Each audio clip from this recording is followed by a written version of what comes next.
काय नरेंद्र मोदीजींच्या विचाराने प्रभावित होऊन आणि देवेंद्रजींच्या आणि रवींद्र चव्हाण साहेबांच्या कार्यकुशल नेतृत्वाला भारावून मी आज भारतीय जनता पार्टीमध्ये प्रवेश केला.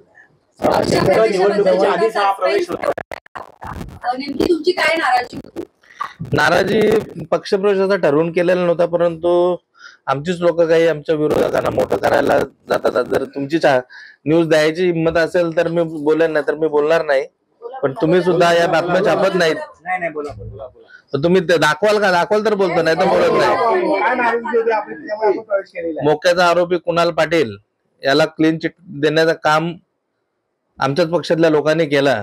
त्याचप्रमाणे माझा मुलगा साईश पाटील आणि मला मारण्याची ज्यांनी कट रचला होता त्यांना अटक करू नका याचा दबाव सुद्धा आमच्याच पक्षातले लोक करत होते. म्हणून त्या पक्षात राहणं मला जमलं नाही. कारण मी जेव्हापासून 2 दिवस मला गोष्ट समजली त्यापासून माझे खूप दडपणाखाली होतो. आणि आज जे लोक आपल्या विरोधकांना मोठं करतात त्यांच्यात तुम्ही काम करू शकत नाही. म्हणून मी आज इकडे प्रवेश केला. पक्षप्रवेशा अगोदर आपल्याला श्रीकांत शिंदे यांचा फोन आलेला, आपली काय यांच्याशी चर्चा झाली? त्यांना ते सांगितलं का साहेब, जर असं 2 ठिकाणी तुम्ही करत असेल तर मला जमणार नाही.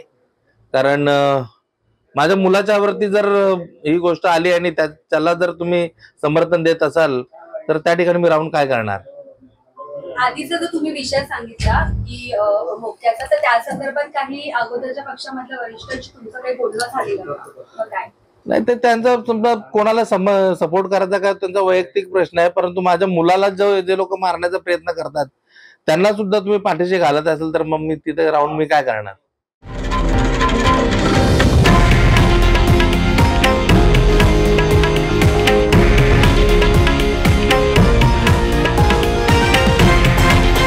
हे आहे देशातील नंबर 1 न्यूज नेटवर्क आणि आपण पाहत आहात TV9 मराठी, एकमेव.